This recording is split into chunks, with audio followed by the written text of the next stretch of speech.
Okay, hello YouTube. In this video we're going to be talking about doubled pawns when we don't have any other weaknesses present in the position and why that's an advantage. So if you like this kind of content and you want to see more of it, please hit that subscribe button and click on your notification icon. So here, as you can see, black has doubled pawns on the queen side and white has a pawn majority on the king side. This is the usual reason that doubled pawns offer some sort of positional advantage, because it allows the person to have a pawn majority on the other side of the board. If you have doubled pawns over here, it means that you have one fewer pawn somewhere. In this case, it's over here on your king side. So that means that white effectively has an extra pawn in this endgame. Now that being said, you still actually have to play pretty carefully when you have this type of advantage. I've kind of set up this position because I'm trying to show you that there are exceptions to every single rule. Just because black has these doubled pawns doesn't mean that these pawns are equivalent in every single scenario, and you have to be very careful about this. This position is white to move and win, and the way that white wins is actually relatively simple. Pause the video and see if you found it. The correct move is pawn to c3. Now, if you said, hey, we could just push our kingside pawns or we could make a king move, you're absolutely wrong. If you do that, you can actually get into a lot of trouble. You have to play pawn to c3 to make sure that these pawns over here are stopped. Now, if they play pawn to b4, you simply ignore it. And if they play b captures c3, you recapture, and then you have equivalent pawns on each side. Their pawns cannot break through. You have a c pawn blocking their two double isolated c pawns at that point, and an a pawn blocking their isolated a pawn at that point. So b4 and any capture won't do anything. At this point, their queenside pawns are stopped. So now it's just a question of your majority versus their non-majority, and you can simply use your passed pawn as a distraction and then run over and take all of their pawns. So for example, we would have something like king e6. You could just push your passed pawn. We don't have to be creative here. G takes h5, h takes. We push the passed pawn up the board, but now that the king is retreated, and now that we have the pawn parallel with the zone of their pawns, this is another critical theme. Just get your passed pawn parallel to the zone of their pawns. At that point, you usually just run your king over, because at that point their king can get no further away from the critical area of the board that they need to be.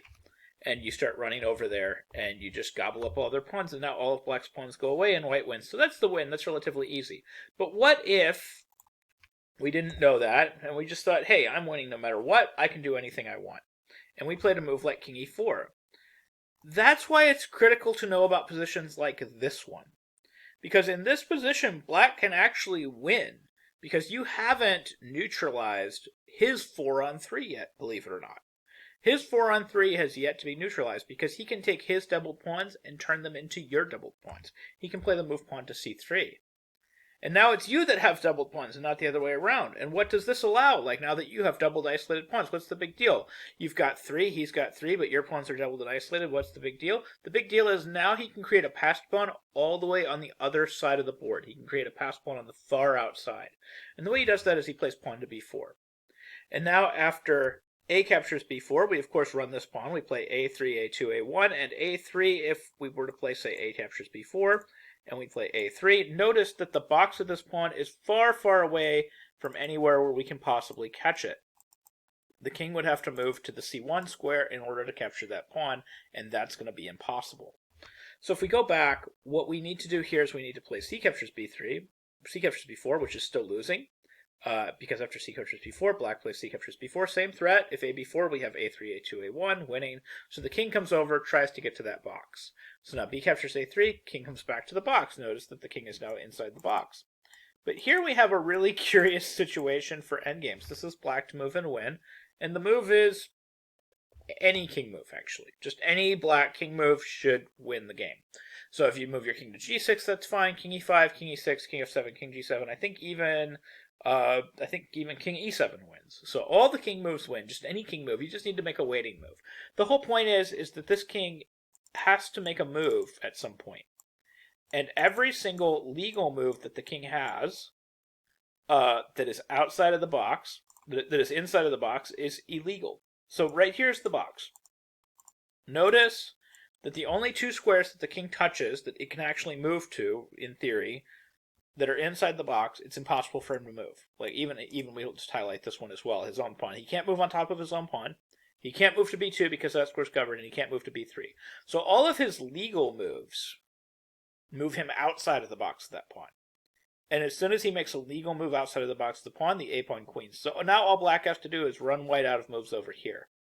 So, for example, we could have something like h5, king g5. Now white is officially out of moves. He has to move his king, and then black simply wins. Okay, so we have to be very careful in these types of endgames. So the other question is, what happens if we just have a doubled pawn and there's really no other weaknesses? There's just, the pawns are on the same side of the board. So let's take a look at this position where that's the case. We're going to have this scenario where we have doubled pawns and there's really nothing else going on. There's just these doubled pawns. There's no weaknesses anywhere else. And the pawns are on the same side of the board, so nobody has a majority. In theory, this isn't quite enough to win. Like, you really need a passed pawn somewhere as a distraction to fully take advantage of doubled pawns. But if anybody has an advantage here, it's going to be white. White can try to press, and white can do some interesting things to try to play for a win in this position. Like, I wouldn't be so keen to accept a draw here. So, for example, at king d6, I can at least kind of try to immobilize your pawns and maybe make a little progress. So play something like b4, king e6, a4, king d6, and then try something like a5. Now, at this point, I might try to start kind of sneaking my king around to the side, because if I can manage to get to one of, the squares kind of in the zone of the pawn and gain opposition at just the right moment, I could potentially win the game still. It is possible. So, like, for example, king here, king f6, king here, king back, king here, king e5. I mean, nothing's really coming of this. But it is also possible for me to try something like this. I could at some point try to play king here, and then c5. And this is kind of interesting because I'm dangerously close to kicking you out of this area.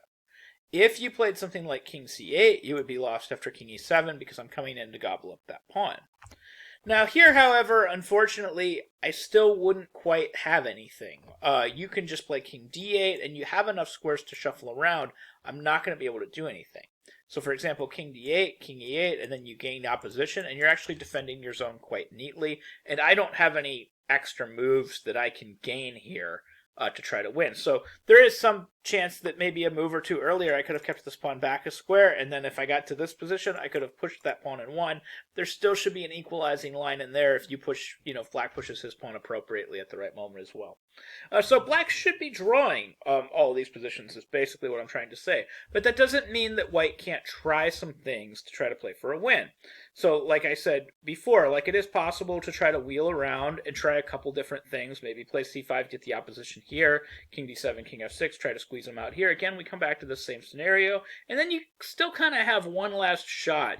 Like here you're in the front, so it looks a little complicated. If he goes king c8, you have king e7 as winning. You still have one last shot even if he plays king e8. Like, I'd try d5, and if he doesn't get rid of his doubled pawn, I have d6 winning.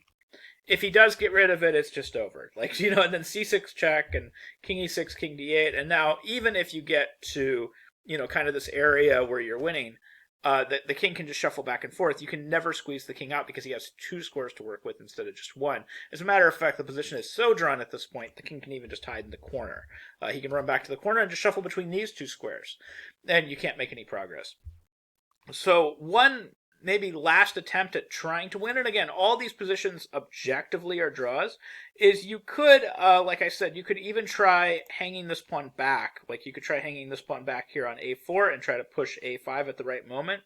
Of course, that contains its own little amount of risk because black should be able to counter at the right moment with a timely b6 or, something similar. So, for example, we could try to play something like king f5, and I think even just something like b6 right here should be fine, and that should be good enough for equality.